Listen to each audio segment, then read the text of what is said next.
It's time to strap in and get ready. The leaders in NRL Supercoach are incoming. Bringing you the ultimate insight to help you win your leagues and climb up the rankings. You're now listening to the Insight NRL Show with your hosts, Brain, Matrix, and Whisperer. G'day guys, welcome back to another episode of the Insight NRL Show. I'm your host, the Supercoach Brain, and I'm on deck Wednesday night, as always, every week to answer our subscriber Q&A or subscriber questions coming into round 25. It is head-to-head semi-final, so there is a lot on the line, and we're here to answer some of the very hard-hitting questions here. A lot centered around the start versus sit. Who should I play? Who should I sit out of these certain players? So hopefully you can relate to a few of those. Now, of course, if you haven't yet, we would love it if you hit subscribe. And if you do like the content, give us a like. It really does help us reach and get out to more people, more eyeballs and more ears. We would appreciate that. And for those of you listening to us on audio, if you can just hit that follow button and leave us a 5-star review, we would really appreciate that. Now, of course, we are here to answer the questions, so let's rip into those right now.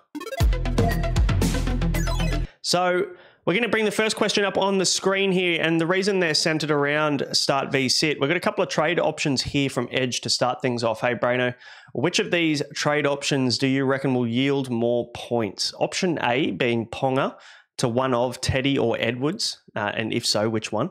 Or option B, would I go Hamiso to Manu, where Manu would play ahead of either Katoa, Olakau'atu or Dylan Brown, and then I have to choose which one of those. Some really hard-hitting questions here. They're getting harder and harder by the week, guys. Appreciate them coming in every week. Now, the first question becomes option A, would I trade Ponga at all, I guess is the question. Now, I know that Teddy and Edwards could both go big. Edwards has shown that without Cleary, he takes on a little bit more of that first receiver role. So, definitely more points in him there. And also he'll take on the goal kicking as well for the Panthers. So we would assume that the Panthers are going to put up some points this week. Would I trade Ponga though? No, not against Souths. No. But the reason I'm going to keep this up on the screen and I'm going to do it consistently is because what you can see here on the screen for those of you watching on YouTube, NRL SC Stats put together the position versus team, and they update it every single week. And as you can see on the screen there, it's a relatively good matchup there for, any fullback playing against Souths. Now, we can see here that the best matchup is the Eels. So if you've got a fullback playing against the Eels, it's a shame that Reece Walsh is out this week. It would have been a very nice matchup. And then any fullback playing against the Warriors or the West Tigers. So for those of you that have Turbo, pretty good captaincy or vice captaincy option against the Tigers tomorrow night at Leichhardt. And, the next best matchup is against one of Broncos, Dolphins, Gold Coast, Manly or South. So they're kind of floating around that middle range of being a good matchup. It's definitely not a tough one by any means. And we know that Ponga's gonna get his own. He's gonna eat in this matchup against South. So I don't know whether South have much to play for at this point, except pride. They're coming off a terrible loss against the Tigers where they played horrendously, and whether they're going to come out and want to try and prove a point, their season's pretty much done. So I think the Knights still have plenty to play for. So for me, I'd be backing Ponga in this week. I think that Ponga can go 100 plus against Souths. And I think he can do it pretty comfortably this week. And obviously then he's going to get his edges involved as well. We can see, when we look at the try map from Supercoach Guns, you can find that on his Twitter, I think. I don't have a copy of it for this podcast, but if you go to his Supercoach Guns Twitter, you'll be able to find it there. He does it every week.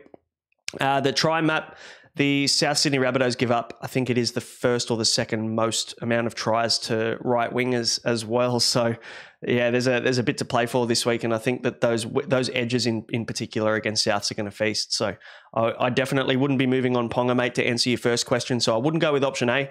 Option B is probably my pick if I had to pick out of the two. I'd probably do Hamiso to Manu. I think that's a bit of a no-brainer this week. With the Finns, I think we can pop the draw up on the screen here. I'm in the way of some of it, but the Finns, they play Melbourne, so you can see there at the top. Now, when we look at the Melbourne Storm, and I'll bring the question back up off the screen, Melbourne Storm rank 13th out of 17 teams for fullbacks. Now, that is not a good matchup for Hamiso Tabuai-Fidow. So it could be the time, and probably is the time, to trade him out. And if you can get Joey Manu in against the Gold Coast Titans, and whilst we see here that points-wise, it's not the best matchup in the world, I think we know that Joey Manu is going to get his own here as well. When we look at the Dolphins, they're definitely a very high conceding team when it comes to Supercoach points all around the ground. And I know that Joey Manu is probably going to get his own, especially with Dom Young on that edge as well. They'll probably get involved an equal amount, I should say. So I would definitely be to answer your question, Edge, I'd be going with Hammer to Manu. Now, the last part of the question, if I was to play Manu, obviously you're going to bring him in and play him. Who would I sit out of Olakau'atu, Katoa, or Dylan Brown? And I think the answer just needs to be Dylan Brown, doesn't it? It sucks that it does, but I mean, Katoa playing against that really leaky edges of the fins is really nice. I don't think you definitely want to sit him at all this week. And Olakau'atu playing against the Tigers. The one thing to note about the Tigers on Thursday night is they've just lost. They've got Ali Marlowe back into the team. I think Luke Lally, who's done a decent job on that left wing, he's out. So you've got a brand new combination coming in there, brand new left edge combination. No Dewey there as well. So I think you're going to see some points down that right edge for Manly. And I think DCE, Olakau'atu, Garrick, if you own those guys, you're probably going to be enjoying that healthy little stack there with Turbo on top. I think I wouldn't be sitting Olakau'atu, that's for sure. I wouldn't be sitting Katoa. I think I'd have to sit Dylan Brown. And look, mathematically, the Broncos still have something to play for. Yeah, they're 2 wins out of being competitive. So they definitely need to win every single game from here. If they lose this week, the season's dusted. But I think it is anyway. But yeah, by miracle, mathematically, they still can make the 8. And while there's still a chance, I know they're going to be pushing pretty hard. So you can expect Adam Reynolds to pull out a top tier performance here against the Eels, I would say, who have nothing to play for but a wooden spoon. So hopefully that answers your question, mate. Good luck this week. Now, the next question we've got here, JD, just another sit v start question. Dillbags versus the Broncos or Jai Gray versus the Knights. Now, Knights, not exactly an amazing matchup, but not a tough matchup either. The Newcastle Knights, when we look at the screen here, you can see they concede they're around that middle of the road, 8th mark for fullbacks when they play against them. Fullbacks score around that. They're not terrible, but they're not great. So Jai Gray, again, on top of that, is Jai Gray a premier fullback in the competition? No disrespect to Jai Gray, but there's definitely a number of other fullbacks that I would much rather play over Jai Gray. And then you've got to look at Dillbags versus the Broncos. The Broncos concede. It's not a bad matchup, actually, to be honest. Newcastle and the Dolphins are the best matchups for 5/8. And then you've got the Canberra Raiders and the West Tigers. And then the next best matchup is the Broncos. So, they're the 5th best matchup this week. So I'd probably want to play Dillbags versus the Broncos. I know it contradicts what I just said, but there's no way I'm playing Eli Katoa and Olakau'atu, or sitting them, I should say, over Dylan Brown. I think there's too much upside in Hamoli and Katoa. But yeah, Jai Gray versus the Knights. I think the Knights are going to do a number on South this week. And I think, I'd definitely rather play Dylan Brown against the Broncos. All right, with the next question, we've got Mally. Hey, mate, got a sit v start. Need 2. Everybody's thinking about Dylan Brown this week. Need to play 2 out of Dylan Brown, Iro, Marju, or Nikora. Now, the Sharks, who have they got this week? We'll get the draw up very quickly. Hopefully I can see it. There we go. They've got St. George. So when we look at this question here, we've got to look at the Dragons and how well they defend edges and left centres or centre wings in general. 2 RFs against the Dragons, not great, not bad. A lot of the middle of the road matchups this week, unfortunately. So not a terrible matchup for Nikora, but not a great one. Centre wings against St. George actually ranked terribly. They're not very good at all. So, I definitely would probably play Brown and Marju, just considering when we're looking at the matchup there with the Newcastle Knights playing against Souths. I think that Newcastle Knights are going to put some points on them. We saw for the first time in a while, Ponga sweep down that left edge and cut out the centre straight across to Marju to score in the corner last week. And that was like signs of prime 2023, wasn't it? So for me, I'm hoping that they find that a little bit more this week. And if there's a team they can do that against, it's definitely going to be that wing with bloody Richie Kennar and who's the other bloke on it? I don't know. Jacob Gagai. So definitely not defensive stalwarts by any means. And Richie Kennar known to make a pretty bad defensive read at times. So yeah, I'd be playing Dylan Brown, mate, against the Broncos. We talked about his matchup being decent this week. And I would play Marju just with the attacking upside. And then I'd sit Nikora and Iro against the St. George Illawarra Dragons, who've shown and keep turning up week to week. You know, they're sitting in 8th right now, and they're 2 points or 2 wins, I should say, clear of the Broncos, and 1 win clear of 9th. And so they've got to keep winning games. And the Dragons, they keep turning up every single week. I think they're playing at Win this week as well. So they're playing at home against the Sharks, which could prove to be quite a tough matchup for the Sharkies as well. So yeah, don't hate it. So hopefully that answers your question. Don't come for me with daggers, guys, if I get these wrong as well.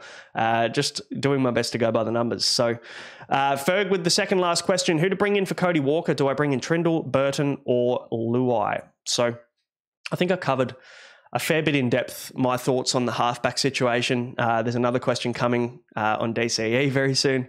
We'll talk about that very soon. But my thoughts on this: who would I bring in for Cody Walker? I think, first of all, Cody Walker definitely is a sell this week, so that's fine. Would I bring in Braden Trindle?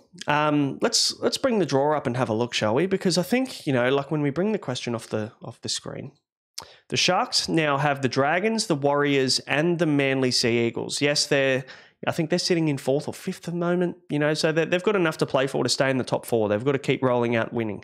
Braden Trindle, though, the one thing I'd be wary of is that there are some slight rumours floating around that Nicho Hynes could be back as early as next week against the Warriors. So, and that is a home game. You know, for me, I think I would steer clear of Braden Trindle because I don't think he's going to have the goal kicking for very long. I think we will find that Nicho Hynes will come back either round 26 or 27, so he can get some Ks in his legs before the finals for the Sharks. So Trindle's definitely a no-go. The second person, would I bring in Matt Burton? I mean, Matt Burton's fine. Don't get me wrong. Matt Burton is, he'll get you 60 to 75, 80 most weeks. And when we look at the Bulldogs draw, it's really a pretty handy draw as well. It's a very middle-of-the-road draw with the Warriors. They've got Manly, and then they've got the North Queensland Cowboys to finish up, and 2 of those 3 games at home for the Bulldogs. So a nice little run there to finish the year. No favourable matchups, but no tough ones for them either. So you can probably expect Matty Burton to average maybe 70 over the next 3 rounds, which you can't be upset about. Now, the big question and the big, I guess, talking point on everybody's lips is, should I look at Jerome Luai as a replacement for Nathan Cleary? Considering he's been stepped into that 7 role now with Brad Schneider named in the 6, there's still some question marks for me as to whether or how this kind of plays out. And I might maybe quickly move into the next question because Perp asked a really good question around, first of all, how do I get the dirty taste out of my mouth for considering DCE? Look, I have as well. It makes me sick. So I'm with you, Perp. But for those of you that haven't seen the SC Playbook podcast recently, they do a great job over there, those boys. So they were talking about, and Random Stats Guy was talking about the amount of touches, or what we call receipts, that Luai gets in games and what his Supercoach points correlate to. He had roughly 30 touches a game with his first stint with Schneider when he averaged sub 50 and had a poor few games in a row. Then that doubled to 60 receipts once, and I'm not quite sure exactly whether this was the signing at the Tigers and he wanted a farewell tour, whether it was the fact that maybe he decided he wanted to step up and take a bit more of that role on, and he got a bit of momentum on when Jack Cole came into the team. He found his place at 7. I'm not 100% sure what the answer is, and I honestly can't give you an accurate answer on this one. But, do we think, I guess Perp's question is, do we think Luai is going to reclaim the control with the ball that he did in round 15 against the Knights, or will it revert back to the previous pairing with Schneider? Now, he's always been in the 6 with Schneider in the 7, and now they've named Luai in the 7 and Schneider in the 6, which is really a little bit left field, to be honest. I understand the thought process behind it. It just depends on what side of the field that Luai is going to be on, because he was good on the right-hand side, and he did do a little bit of roaming both sides. Both of them did. So if this trend of Luai getting 60-plus receipts in these games continues, he absolutely becomes a fantastic option, probably the best option of the lot. There's just still question marks for me as to whether that happens, because I find Brad Schneider as a guy that loves his hands on the ball. I feel like he always wants his hands on the ball. He's a little bit like Braden Trindle, just not as aggressive. Trindle's definitely I wouldn't call him a ball hog, but he's definitely a guy that doesn't like passing the pill around too much. For me, there's risk going with Luai. That's probably the way I'd see it. You know, with Schneider, pairing up with Schneider in the halves, Schneider can easily take a lot of the in-play kicking potentially. You know, Luai doing a little bit more of his work on the left-hand side so they don't have to ruin that combination for when Cleary's back. Maybe they just slot Schneider in on the right and replicates what Cleary's done. Luai continues to do his kind of work as a bit of a foil for Cleary / Schneider. So that's my risk there. I'm not going to go with Luai. I think there's enough evidence there maybe to talk myself out of it. I'm probably just going to go with Sam Walker, to be completely honest, because I feel like that's maybe the safest option. It's not pretty. It's a little bit boring, if I'm completely honest. But yeah, that's probably where I'm going with that, unfortunately. I would love to go with someone like a DCE or something like that. That'd be awesome. I'd love to go with DCE this week because I am worried that he does put a score on, but there is some evidence going against DCE this week around halfback statistics. We spoke about them in our Discord, so you can hop in there and have a chat with them. But yeah, halfbacks notoriously don't score well at Leichhardt in night games, and DCE doesn't have a good record at Leichhardt against the Tigers either. So it does. The stats are a little bit dated though.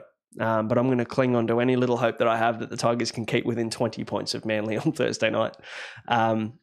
So yeah, that's my thoughts on the halfback situation. So to answer your question here, who would I bring in out of Trindle, Burton and Luai?